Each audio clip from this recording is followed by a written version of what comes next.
Hello and welcome everyone.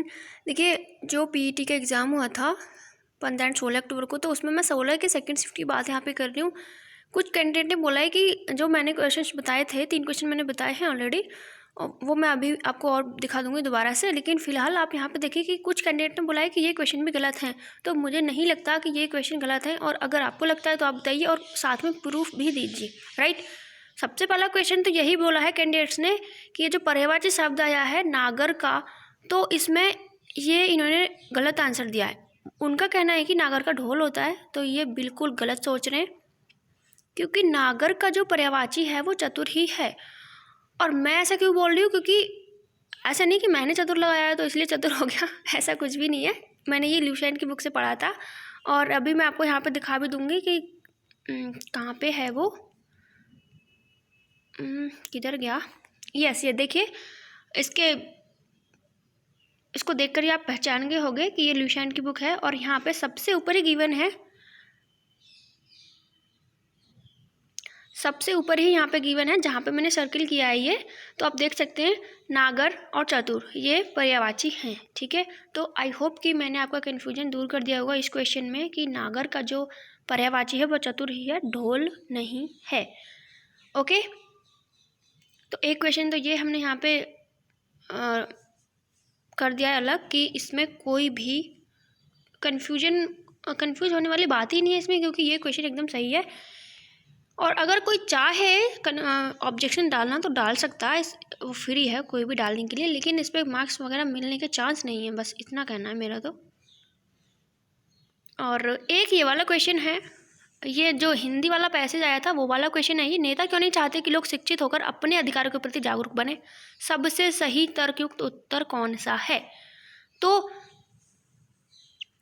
इसमें option A को तो आप यहाँ से एलिमिनेट कर ही दोगे, लोगों के शिक्षित हो जाने पर नेताओं के पास कुछ भी करने योग्य कार्य नहीं बचेगा, तो ये ऐसा कुछ तो मेंशन था ही नहीं, ठीक है। और ऑप्शन डी को भी आप यहाँ से अलग ही कर दो, क्योंकि शिक्षित हो जाने पर लोग रोजगार की मांग करेंगे। और अगर इनको आप ना भी करो ना, तो बहुत सारे कैंडिडेट्स जो हैं वो बी और सी और डी, इन्हीं तीनों में, क्योंकि ए को तो एलिमिनेट कर दिया है लेकिन बी सी डी लगा के आए हैं। तो मैंने जो लगाया था वो मैं अपना ही यहाँ पे आपको ये पेपर दिखा रही हूँ, मैंने तो बी ही लगाया है, और बी ही यूपीट्रिपल आयोग ने माना है। लेकिन कुछ कैंडिडेट यहाँ पे बोल रहे हैं कि सी होना चाहिए, और कुछ बोल रहे हैं कि डी होना चाहिए।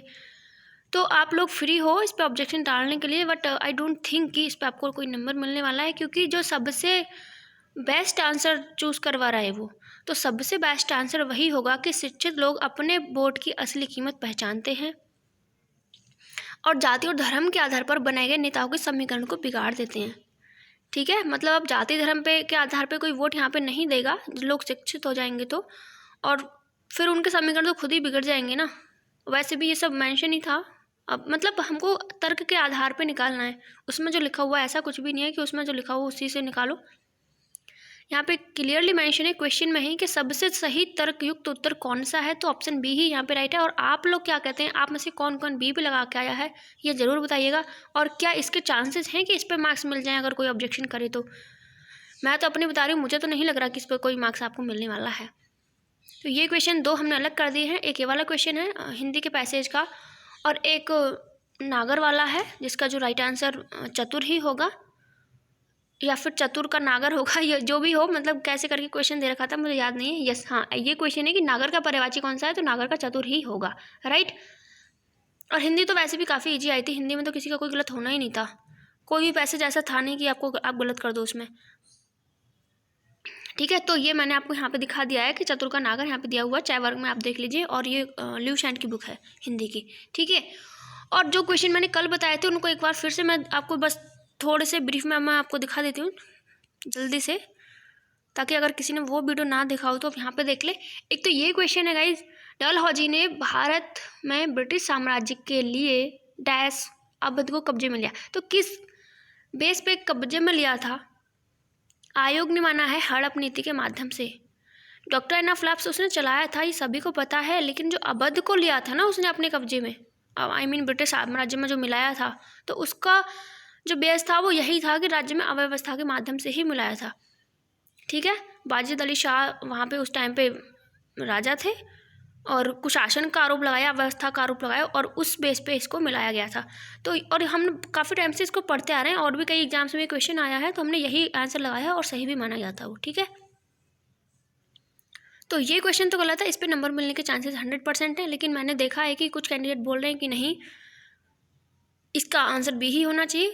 तो ऑब्जेक्शन तो होगा इस पर। अगर आप लोग मुझे बोलेंगे कि नहीं आप मत करो तो मैं नहीं करूँगी, लेकिन अब किस किस को रोक लोगे? ऑब्जेक्शन तो इस पर होना है। अब अंतिम में चलेगी किसकी? तो अंतिम में यूपीएससी आयोग की चलेगी। अब जैसे कि हम लेखपाल के एग्जाम में आपने देखा होगा 18 क्वेश्चन पे गया था। पैसे तो कहीं लग नहीं रहे कि पैसे लग रहे हैं जी, उन्हीं क्वेश्चंस को करो जो एकदम आपको लगे कि हाँ जिन पे मार्क्स मिलने वाला है, तो पैसे तो लग नहीं रहे यहाँ पे, इसलिए क्वेश्चंस तो जाएंगे, ज़्यादा से ज़्यादा जाएंगे। हम किसी को रोक नहीं सकते ऑब्जेक्शन फाइल करने से, सबको राइट है कि हाँ ऑब्जेक्शन फाइल करो। लेकिन अब मानना ना मानना तो यूपीएससी के ऊपर है ना, तो छोड़ दीजिए, जिस पे करना है करो। जो अभी और जो 2 क्वेश्चन दिखाए हैं, एक नागर वाला और एक वो पैसेज वाला हिंदी का, तो करेंगे लोग उस पर, क्योंकि वो लगा के आए हैं। तो लेकिन उन पे मिलने के चांसेस नहीं हैं, और इस पे भी करेंगे तो ज़रूर सब लोग, क्योंकि और इस पे तो मुझे भी करना है, क्योंकि मैंने खुद यहाँ पे राज्य में अव्यवस्था के माध्यम से लगाया है। तो मानना ना मानना यूपीएससी के ऊपर है, हम यहाँ पे इसके बारे में ज़्यादा बहस नहीं करेंगे कि नहीं ये सही है कि नहीं वो सही है। मैंने आपको प्रूफ भी दिया था, किसका प्रूफ दिया था? स्पेक्ट्रम का, जो कि एक मोस्ट ट्रस्टेड बुक मानी जाती है। यूपीएससी तक के कैंडिडेट उसी से पढ़ते हैं। और देखिए फिर से अब मैं आपको दिखा दे रही हूँ, वैसे टाइम तो यहाँ पे वेस्ट हो रहा है आपका, लेकिन फिर से आप देख लीजिए, ये आप इसके बुक को देखकर ही पहचानेंगे होंगे कि ये स्पेक्ट्रम की बुक है, और यहाँ पे सब कुछ क्लियरली मेंशन है इसी वाले पैराग्राफ में।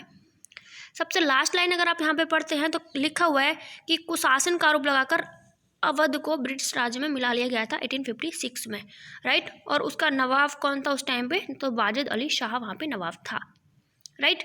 तो ये क्वेश्चन हो गया, इस पर तो डेफिनेटली मार्क्स मिलना ही है, और बाकी तो यूपीएससी की मर्जी रही, दे या ना दे।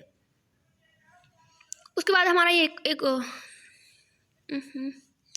ये वाला क्वेश्चन है, 1991 के आर्थिक सुधारों के द्वारा निम्न में से किस समस्या की ओर ध्यान दिया गया था? तो ऑल ऑफ द एबव यहाँ पे राइट आंसर होगा। और मुझे नहीं लगता कि कोई भी कैंडिडेट यहाँ पे लगा गया होगा ओनली ऑप्शन बी, क्योंकि ये तीनों ही ऑप्शन अगर हम पढ़ते हैं तो हमको लगता है कि हाँ ये तीनों ही होंगे, डेफिनेटली होंगे। लेकिन वहाँ पे बी दिया है, और मैंने कल आपको दिखाया भी था इसका। बुक में मुझे यहाँ पे अभी प्रूफ नहीं मिला है, लेकिन मैंने नेट पे देखा था, तो यहाँ पे ये सारी चीज़ें मेंशन थी उसमें, तो ये सारा ऑल ऑफ द एबव यानी कि डी ही यहाँ पे आंसर होगा। उसके बाद एक ये क्वेश्चन था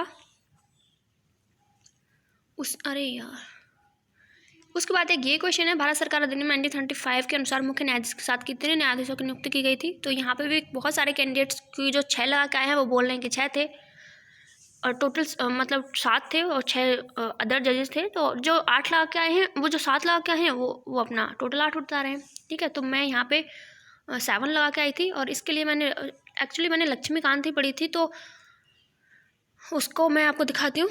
देखिए ये रहा यहाँ पे संरचना एंड नियुक्ति में, आप लोग नीचे देखिए पूरे पेज का स्क्रीनशॉट में यहाँ पे लिया हुआ है।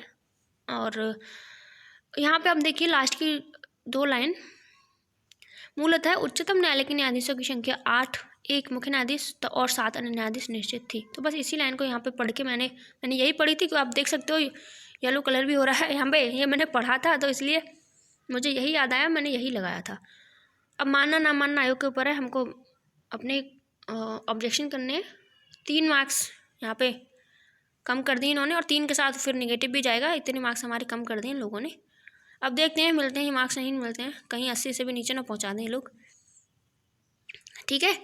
तो इस वीडियो में इतना ही। जो कन्फ्यूजन था आपका 2 क्वेश्चन को लेकर, वो मैंने आपका दूर कर दिया है, और आपको डालना है तो डालिए, कोई रोकने वाला तो है नहीं, आप फ्री हैं, राइट है आपको ऑब्जेक्शन फाइल करने के लिए, तो बिल्कुल कीजिए। और अदर शिफ्ट के भी मैं देखती हूँ, अभी कुछ क्वेश्चन मिलते हैं, तो 16 के फर्स्ट शिफ्ट के कुछ क्वेश्चन मिल चुके हैं, जो एक्चुअली मैंने नहीं दिया है ना वो एग्ज़ाम, मैंने तो अपना 16 सेकंड दिया है, तो दूसरी शिफ्ट का है, तो वो उसमें देखने में काफ़ी टाइम लगेगा, और कौन कौन से क्वेश्चन गलत हैं, क्योंकि मैंने तो नहीं पढ़े हैं वो, तो देखते हैं उसको भी आपके साथ शेयर कर देंगे कौन कौन से क्वेश्चन वहाँ पे गलत हैं, ओके। और हाँ, ये वीडियो जो है इसको प्लीज़ शेयर कर दीजिए ज़्यादा से ज़्यादा, ताकि जो जेन्युइन क्वेश्चन हैं उन पर ज़्यादा से ज़्यादा लोग ऑब्जेक्शन फाइल कर सकें, ताकि जो सही हो उसको मार्क्स मिल सके। ठीक है, सो मिलते हैं नेक्स्ट वीडियो में, तब तक के लिए नमस्कार, जय हिंद।